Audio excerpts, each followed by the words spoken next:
ዛሬ በዓለም ዙሪያ ብዙ ሰዎችን ያስደነገጠና በትዳር ህይወት ውስጥ ስላለው ትልቅ ድብቅ አደጋ የምንማርበትን እውነተኛ ታሪክ ይዘንላችሁ ቀርበናል። አንድ ሰው በሰዎች ፊት እጅግ የተከበረ መምህር፣ ጨዋና ተወዳጅ የትዳር አጋር ሆኖ ሳለ ከጀርባው ግን ህሊናውን ያሳወረው አስፈሪ የቪዲዮና የዝሙት ሱስ ቢኖረው ምን ሊፈጠር ይችላል? ዛሬ የምናየው ታሪክ በአሜሪካ ኒውዮርክ ውስጥ ስለሚኖረው ስለ ክሩፒና ስለ ባለቤቱ ሲሲ። ክሩፒ ተማሪዎች የሚያከብሩት መምህር ቢሆንም ከሰው እይታ ውጭ በነበረው ህይወቱ ግን ሙሉ በሙሉ በአደገኛ የብልግና ቪዲዮዎች ሱስ የተጠመደና በአይነቱ ልዩ በሆነ ጥቁር ዓለም ውስጥ የተዘፈቀ ሰው ነበር። ይህ ሱስ ሚስቱ የምትሰጠውን የፍቅር ህይወት እንዳያይ አይኑን እውር አደረገው። የሚገርመው ግን ይህንን ድብቅ ህይወቱን ለመቀጠል የተጠቀመውን ገንዘብ ያገኘው ከየት እንደሆነና ይህ ከቁጥጥር ውጭ የሆነው የወሲብ ስሜቱ በመጨረሻ እንዴት ወደ አስፈሪ የወንጀል አውሬነት እንደቀየረው ስታዩ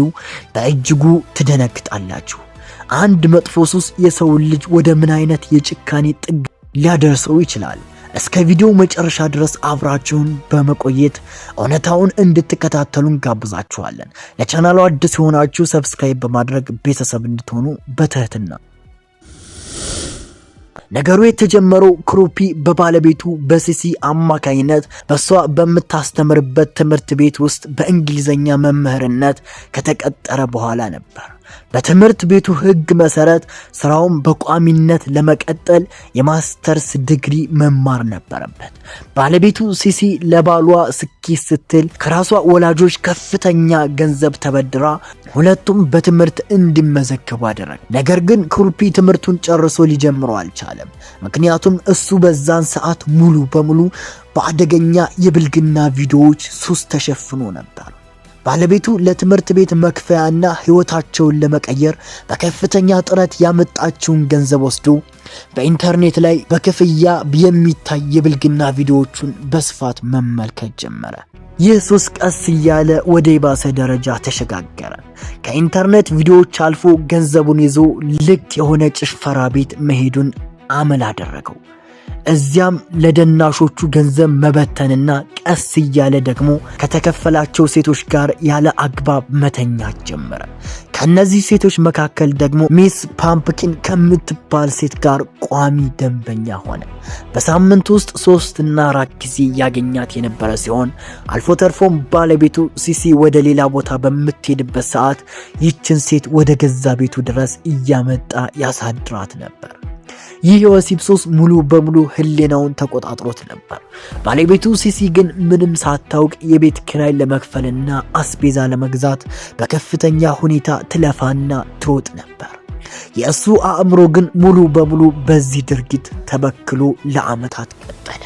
ዓመታት ነጎዱ። እንደ አውሮፓውያን አቆጣጠር በ2012 ዓ.ም ላይ ሲሲ በትዳሯ ውስጥ የሆነ የማይመች ነገር እንዳለ መስማት ጀመረ። ባለቤቷ ክሩፕ ከእሷ ጋር ጊዜ እንደማያሳልፍና ትኩረቱ እንደተሰረቀ አስተዋለች። በአጋጣሚ ስልኩን ስትመለከት ሴቭ ያልተደረገ ነገር ግን በተደጋጋሚ የሚደወልለት የሴት ቁጥር አገኘች። ይህ ቁጥር የፓምፕኪን ቁጥር ነበር። ነገሮች ይበልጥ ግልጽ መሆን የጀመሩት ሲሲ ትምህርቷን አጠናቃ የምረቃና የእንኳን ደስ አለሽ ደብዳቤ ሲደርሳት ለባለቤቷ ግን ምንም አይነት ደብዳቤ አለመምጣቱን ስታስተውል ግራ የተጋባችው ሲሲ ነገሩን ለማጣራት ወደ ትምህርት ቤት አስተዳደር ስትጠይቅ የተረዳችው ነገር አስደንጋጭ ነበር። ክሩፒ ከተመዘገበ በኋላ ለአንድ ቀንም ቢሆን ክላስ ገብቶ እንደማያውቅ ተነገራት። ይህ ብቻ አይደለም።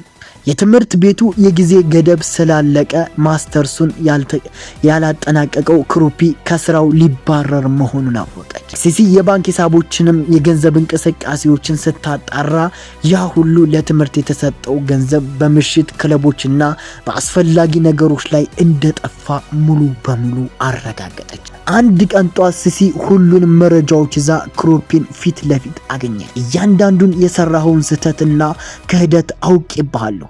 ከዚህ በኋላ ካንተ ጋር መቀጠል አልፈልግም። በትዳራችን መካከል ያለው ነገር እዚህ ጋር አብቅቷል ስትል ነገረችው። ክሩፒ በሰራው ጥፋት ተጸጽቶ ይቅርታ ከመጠየቅ ይልቅ ሚስጥሩ መውጣትና ትዳሩ መፍረሱ ከፍተኛ ቁጭትን ፈጠረ። በመካከላቸው በተፈጠረው ከፍተኛ ጭቅጭቅና ክርክር ወቅት ክሩፒ ራሱን መቆጣጠር አቅቶት ባለቤቱን ሲሲን በኃይል ገፋት። ሲሲ በደረጃው ላይ ወድቃ ጭንቅላቷን በመምታቷ ራሷን ሳተች። በዚህ አስፈሪ ሰዓት ክሩፒ ባለቤቱን ለመርዳት ወይም ወደ ሕክምና ለመውሰድ አልሞከረም።